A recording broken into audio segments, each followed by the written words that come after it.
اوكي 1000 بار اوكي خیلی متشکرم. I'm very pleased to be here. It's rainy and wet and yucky in Edinburgh, and of course it's nice and warm and sunny down here, and so it's always a good reason to come down, and also to see all yourselves and to be again associated with the Islamic College is absolutely terrific. I see some of you quite frequently, some of you not as much as I would like to see you, but it's terrific to be back down again. Today I'm going to talk a little bit about certain aspects of my 2013 book from Edinburgh University Press. Maybe some of you have purchased it. If you get the hardbound copy and get it with a little thing in there, you get extra air miles. If you pay the extra money for the hardbound soft copy, you don't get the air miles. But if you buy the hardbound copy, you get the air miles and extra commentary and stuff. My humor is very irreverent. Right? Very irreverent. And so is sort of what I try to do intellectually as well. Speaking to students in particular, and I guess we're all still students, I usually in anything that I take on academically, intellectually, try and identify the conventional wisdom, that is, what everybody says to be true, and on the theory that if so many people agree with it, there must be problems with it, I head in the opposite direction 180 degrees. And that's my usual discussion point. For several years, I used to say I head in the opposite direction 360 degrees. Fortunately, there was a math student in the back who kind of put her hand up and said, well, Dr. Newman, that doesn't quite work because you end up where you started, and that's not the object of the exercise. The object of the exercise is to do something different and to get people to think about it. When I write mainly in English, and so my audience is the bazaar, if you will, of academics and lay people who are interested in this kind of thing, in the specific and general topics with which I engage. But they are coming from the Western intellectual tradition. I'm arguing with them. I once had somebody in Rome many years ago read my first book and said to me, pulled me aside, said, "Why did you write that book? It's just not on a topic I would have ever thought to write." I said, well, I understand that. 150% with you, but this was a question I thought that in light of what Western academics are talking about, I thought this had relevance to that particular agenda. So this is the path which I am traveling, is trying to engage the Western academic audiences and students in particular and get them to think outside the box, to identify the conventional wisdom and to start from that and head 180 degrees in the opposite direction. That's my goal. It's more fun that way. I have more fun doing what I'm doing. So in fact, at first glance, it may appear that my book is an introductory work, but in fact, I do try to make, and at the heart of it, are a series of, there we go, perfect, academic kinds of arguments to get people to think about it. It has, in other words, a number of other aims and ideas as its subtext for the reader. One of these aims and ideas is the fact that not all Shia are Iranian. This is not rocket science, but many people don't think that, especially in the contemporary context. This is true both in the present, but it's also true in the past. And in fact, it's to that kind of experience that I want to talk a lot today. Because of the fact that while it is true that most Iranians are Shia, but not most Shia are not Iranians, then each of these different groups brings to their Shi'i experience different historical experiences, different cultural experiences, different historical problems that they've overcome, different languages, different interpretations, and whatever that may be. And the other thing I try to say is that there have been in the history of the faith a series of existential crises that the community has had to face over time, and that the usual discussions of the history of the faith don't pay very much attention to that. And yet I'm quite concerned about those and how it was that the community managed to overcome them, and here we are today. So there was something there, the combination of factors that I try to play around with to begin to identify why it was that these very real existential crises which faced the community allowed it nevertheless to come out on the other side. Today I want to single out a couple of aspects of these points that are made in the book and discuss them. But first of all, I need to discuss subalterns. Now those of you who may have followed any of my kind of work will realize that I just finished a workshop up in Edinburgh on Persianate subalterns. This is a 3 or a 4-part series funded by the British Institute of Persian Studies, in which I'm trying to identify subalterns and find out what they had to say. What are subalterns and what relevance are they to anything that I have to do with Shiism and Shi studies? And let me give you an answer that, as with any academic, will seem to take an awful long time and go way off the mark, especially Americans who tend to feel as if they're getting paid by the word. So the more we talk, the more we feel like something is going across. Probably doesn't work, but I've not modified that in the 20 or 30 or, well, many, many years that I've been here in the UK. One argument that I often suggest to my students and that we discuss at the beginning, middle, and end of any of my courses is to what extent the field of Islamic and Middle Eastern studies in the West has come up with any big new ideas in the field. Or are we populating some existing ideas better? We just have longer footnotes, if you will, in the last 20 or 30 years. Now, I started my undergraduate career, well, thousands of years ago, but certainly this was in the 1970s, I'll admit it now. And since that period in particular, most of the big ideas that have informed intellectual developments in Islamic and Middle Eastern studies and have assisted us in our paths, our journeys therein, have had their origins outside the field, I would suggest. And I'll just take a couple of the big ones and give you some examples. The first one is modernization theory. Modernization theory as a response to the, I apologize, so there's some blips here. I usually say to my students, if there's a typo there, it's because I'm using the American spelling and not the British spelling. So you'll just, I've been here for a long time, but I don't always hit the right spell check. So sometimes it ends up with weird British spelling. Should be the Cold War. Modernization theory was the Western response to the advent of Soviet power, and it spread throughout the Third World as a combating of Western capitalism. And I just cite a couple of works from modernization theory as a paradigm. One, Daniel Lerner, The Path of Traditional Society. Let me make sure I get these. The Passing of Traditional Society. Walt Rastow's very famous The Sages of Economic Growth, a non-communist manifesto published in 1960. And Manfred Halpern's 1963, The Politics of Social Change in the Middle East and North Africa. And basically what these three books said, these two having something to do with the Middle East and Rostow coming sort of an overarching paradigm of analysis, is that in the rest of the world, and particularly the Islamic world will basically travel the path that they perceive the Western world to have traveled. They'll get rid of all this religion stuff, and they'll become more secularized, as the West supposedly had been. And this again is the 1950s and the 1960s. And they'll see the benefits of Western society as opposed to Soviet communist society, and they'll come on our side. Remember, one of the paradigms, the hallmarks of the Cold War was it's either us or them. There's nobody in between. So there was no third world, really. And the Cold War, of course, was not cold. There was no war in Western Europe, absolutely true. But there were a whole heck of a lot of wars every place else, as the West and the Soviet bloc, the Sino-Soviet bloc, which wasn't really a bloc, struggled for supremacy over the rest of the world.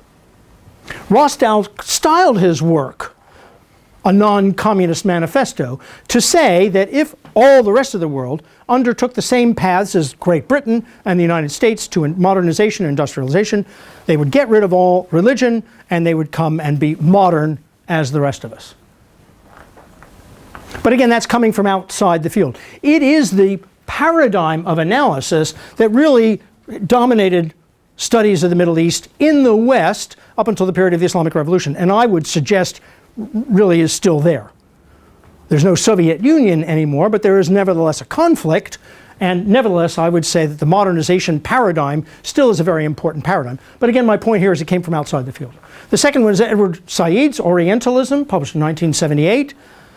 What field did Edward Said come from? What was his field? Anybody know? Literary criticism. Comparative literature at Columbia University. He's Palestinian, absolutely right, but not within the field of Islamic and Middle Eastern studies. A seminal work, still bangs around, and there have been super commentaries on it, and meetings and conferences about it, but again, as a big idea, Orientalism came from outside the field. The world market system idea, Ferdinand Brodel, Immanuel Wallerstein. Immanuel Wallerstein was from African studies. He wrote a book called The World Market System in 1974. Andre Gunder Frank died in 2005, the Egyptian economist Samir Amin. And their ideas morphed into something we call dependency theory, or sometimes underdevelopment theory. It basically asks the question, which I like to paraphrase from students, why are there no steel factories in Alexandria? Okay, why is the third world third and the first world first? And we think of steel factories back in my day. We don't think about that necessarily, but I'm very old, so you'll forgive me to think in paradigms of steel factories. Why did things happen such that the first world is first and every place else is not? And that's what underdevelopment theory and dependency said, basically, that the first world became first because they turned the rest of the world into the third world. They exploited the resources thereof. For those of you familiar with some of the works of Ali Shariati, for example, he talked about that in his book Estikhraj, an essay on Estikhraj, talked about the stripping away of resources, both real economic type resources, but also intellectual resources, the repackaging of them and the selling back to society of the same things they created in the first place. But in the interim, those things were used to support the first worldization of the first world. And a loose term for that is dependency theory or underdevelopment theory. This primarily came from Andre Gunder Frank, and Wallerstein is an Africanist. Andre Gunder Frank primarily wrote on Latin America. So again, an example of an idea that didn't come from here. In the aftermath of the Iranian Revolution, I would suggest really that we had a moment in the West to say, boy, did we get that completely wrong. There was a moment. We could have said that. And nobody did anything. And my argument would be, and again I discussed this in class, and others argue with me, that instead we had a rise of neo-Orientalism. There have been some minor paradigm shifts, talking about civil society and its importance, for example, but in reality, for the most part, I would suggest in the field, most of the field, my argument would be, and the students and I argue about this in class and try to provide evidence of this to see if it tests it out, we have a resurgence of a neo-Orientalist sort of paradigm.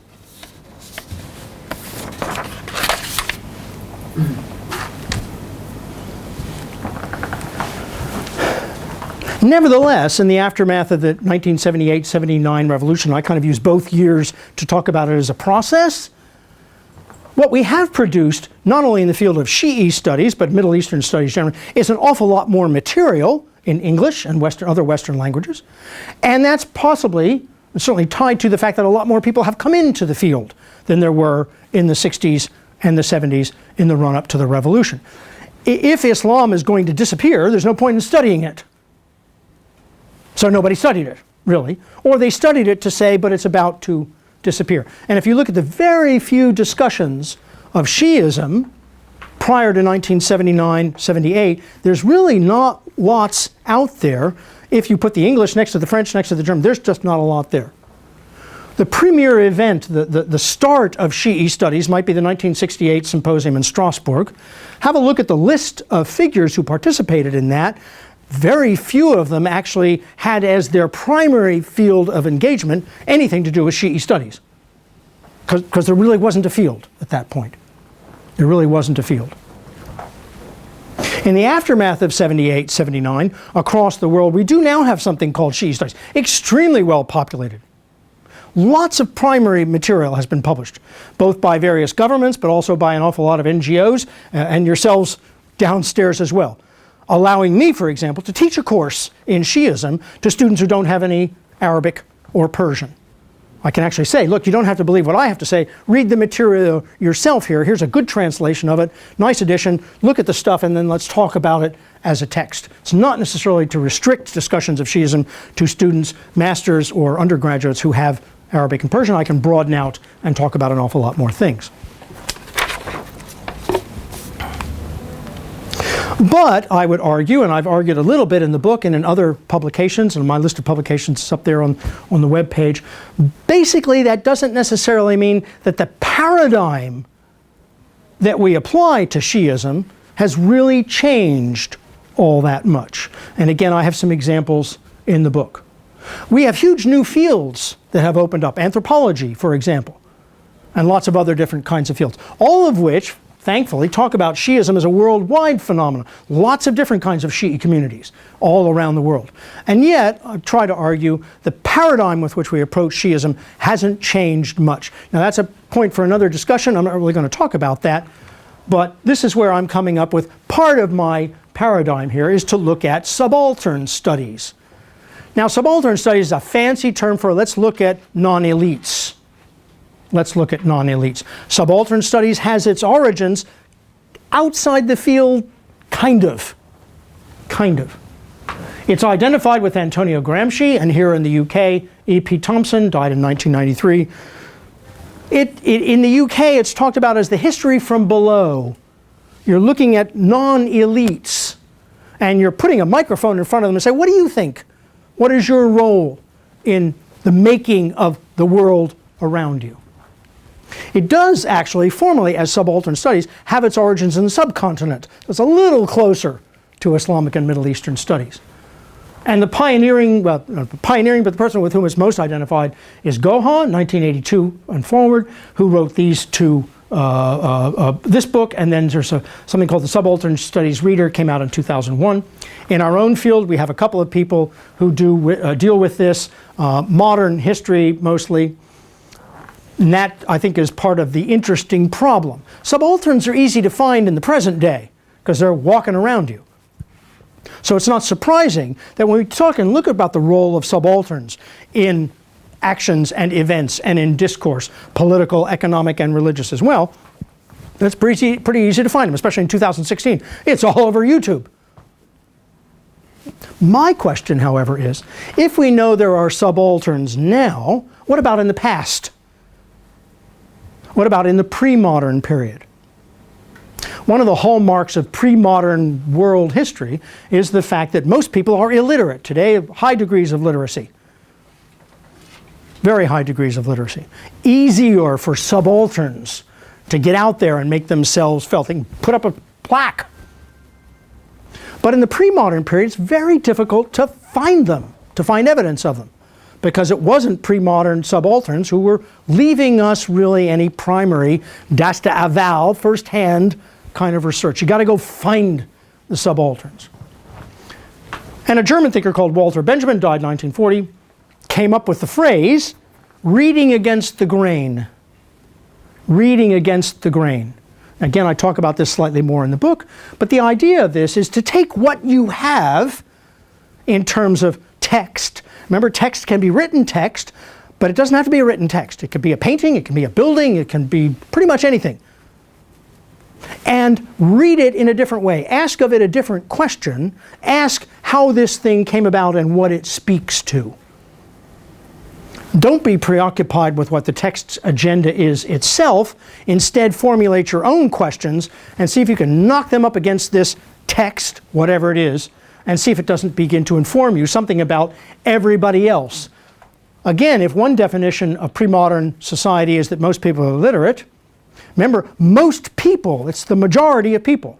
So I, as the historian of pre-modern history, am basically trying to find out what were the social, political, economic, cultural dynamics of the entire society, not just the bit that I'm able to download in a PDF. That's a start, but for me it's no longer the end in and of itself. I use that as the starting point to try and find out what's going on in society as a whole.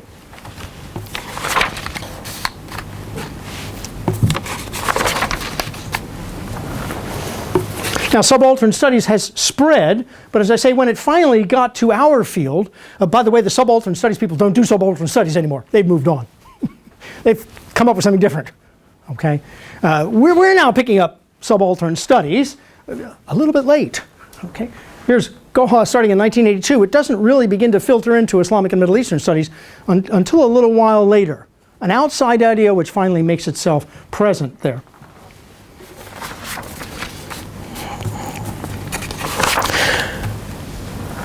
How does this work for what I do, which is I'm interested in early Shiism? And part of this then is to set myself the goal of recapturing, not capturing, but recapturing those subaltern voices in the texts that I have at my disposal. So we posit, we start from, we assume the existence of a majority, illiterate groups of people who are nevertheless part of society and part of the discourse and the dialogue that is the backdrop, the context to which the books we have at our disposal have been composed. The books that we have at our disposal are part and parcel of some larger discussion. They are interacting with and responding to things going on in the ground, if you will, in the community. And it's my job to try and find out what that was that talked about the composition, that gave result to the composition of that particular text. Go to this one, there we go.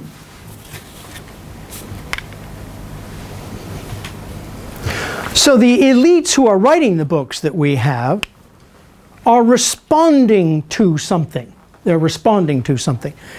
Now this is an interesting relationship that we need to think about as intellectuals here. What is your own view of the religious text, whatever faith it may be? And different people who write about different religious traditions, as well as the Islamic, have a different view about the text. Within our own field, there are scholars who postulate that the text shows the first example of an idea. That idea did not predate the text. For religions, all religions, the Abrahamic religions as my best example, that's a problem.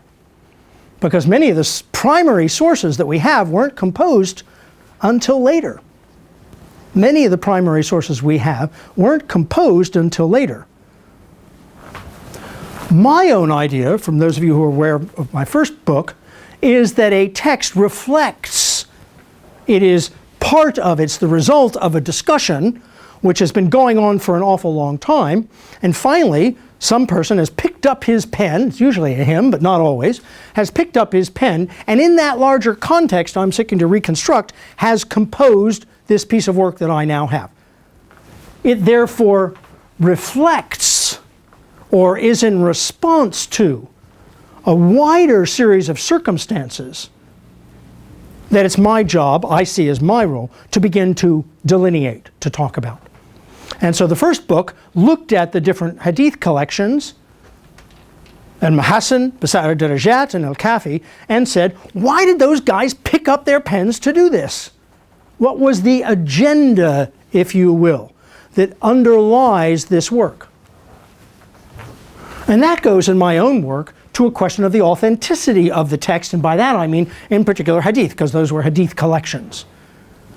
Now if you know anything about Sunni studies, and scholars who write on Sunni studies in the West, they're going around in a circle, as I suggest, about whether these texts are authentic or not. Are they fabricated or not? Is it possible for this to be done? I'm an outsider to this tradition, but you know what? I'm not interested in that debate. And that's what I said in the first book. And all these thousands of years later, here in 2016, I still am not interested in that debate as to whether the text is authentic or not. Other people can do that. Ahlan wa sahlan. Hiç eşkali nist, kariman nist. I don't care about that. I'm busy with my other question. So I consider that if the text, that is in this case the hadith text, is there, it's because the compiler felt it was genuine. He wouldn't have knowingly inserted a text that he thought was fabricated into this collection. My question is, how come it's there? What is it doing for him? And it therefore postulates a wider extant body of hadith from which the compilers are choosing in response to particular external and or internal situations, challenges, circumstances. So the book is a response. The compilations of the hadith reflect what's going on. And I set myself the task of trying to figure out what's going on such that this thing was produced. That's my question. I'm not interested in authenticity at all.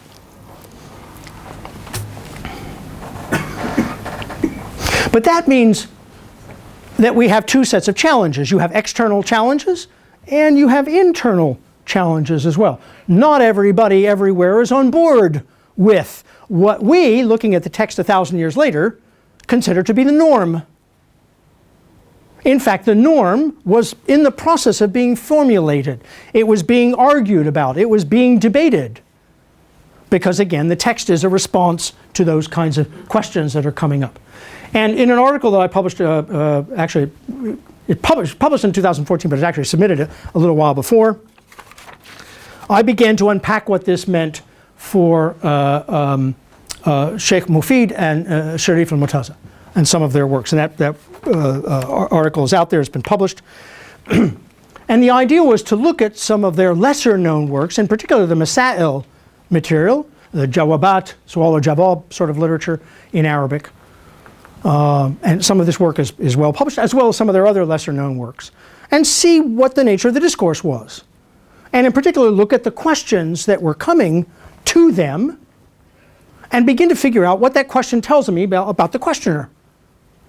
Now, unfortunately, as you'll know, we don't always have the question, we have the answer. So you gotta infer a little bit. It's kind of like what we call an educated guess as to what motivates this question. But you'll see the questions focus on issues that you and I today would be considered to be, what kind of a question is that? We know the answer to that question. But if you go back to this very early period, and again, the first book is titled The Formative Period, this is when the faith is being unpacked and discussed and debated in the context of the first century or two after the disappearance of the 12th Imam. Things are up for grabs. People don't always agree on this stuff.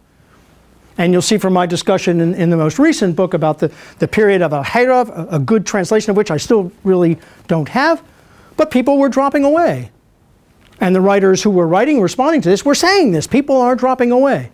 Some people held on, some people recanted, went elsewhere. So it's a period of ferment and disagreement and discussion as to what's going on.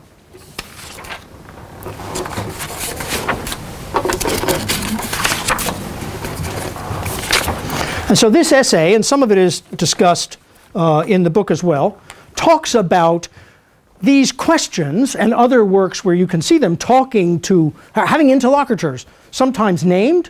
The questions come from at least geographical areas. We know essays are coming from Diyarbakir or someplace else, so we can say something about the community in Diyarbakir that is asking this question. This question is on their mind. And someone has been deputized to send a note in to the sheikh and say, what's the story here? What's going on? It reflects the question that's bothering them. We are having this problem. We'd like to get your opinion on it. What's your opinion? All we have is the opinion. We don't have the question. But it's not a great leap, if you will, a leap of faith to begin to surmise what the question might be.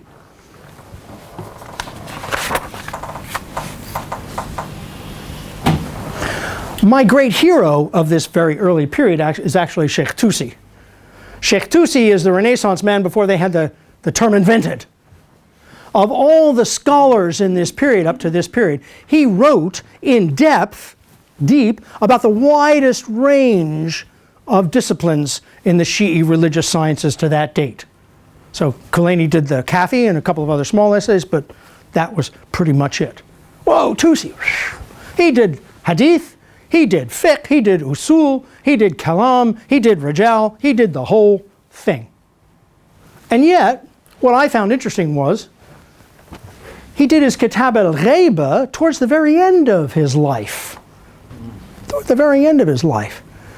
Having done all the rest of that stuff, now I'm ready to tackle the big question, because that was the big question. That was the big question of his day. Seljuks turn up in 1055. The book is composed around 1055, so I'm just using the Miladi dates. 1055, he died in 1067. Outside of Baghdad, he had fled. We don't know exactly the right date. But you can see that he now has done all this other stuff. I mean, there's a lot of stuff. Tasib al-Ahkam, it's a kind of a weighty volume. Carry it, it's going to take a big arm to carry that. Al-Istibsar, a little bit easier to handle. And Nihaya, his Rajal stuff, editing of texts, Usul, and finally, Kitab al-Ghaiba. I am now ready to begin to address this question. But if you read it carefully, even there, he's addressing people. He's talking to people. He didn't choose to write it the way he wrote it because he didn't have anything else to do that day. He had an agenda. He had problems. He had people who did not necessarily agree. And if you read the book that way, you can backpedal and begin to find out the kinds of objections to which that book is a response, and his marshaling of the material in order to prove his points. We consider this today to be, if you will, normative.